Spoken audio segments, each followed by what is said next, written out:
My name is Tegan. My name is Sara. We make Tegan and Sara music. And we're at rollingstone.com right now. Rolling Stone.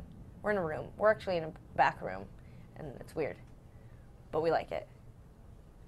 Last November, Sara and I went to New Orleans for a week to write together, which I think a lot of people in our world thought was a bad idea. It seemed like a good / really bad idea, and it ended up being a great idea. I mean, it was kind of boring. Like, the overall theme was just, sit in a room, see what comes out of that, and sitting in a room for 8 hours, even with instruments, can be kind of boring. But we were able to sort of view each other's process, which for Sara was very methodical and had a lot of purpose, and she would spend an enormous amount of energy with arrangements and melodies, and I was just the music part. The music part, and I was kind of like twittering and texting.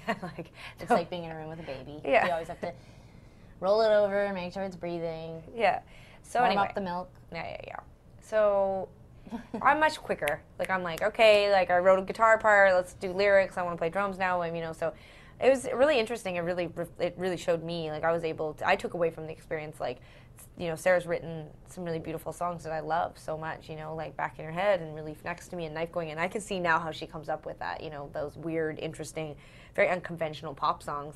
Whereas, like, it makes sense to me why I write songs like Hop a Plane at 19, and, like, I'm very, like, sit down, write a pop song. It's really exciting that we have such different influences. Sometimes it drives me crazy when she's, like, going on and on and on about the dream and this and that, and, like, she's gotten obsessed with, like, I'm so jealous it was indie rock, and it drove me crazy. I was all like, enough about indie rock, but it kind of really shaped how that record went, and that record was so important, so. We're like Jay and Silent Bob, sort of. You Yeah. speak for me. I know. You just nod. One day something's going to come out of your mouth and it's going to change the world.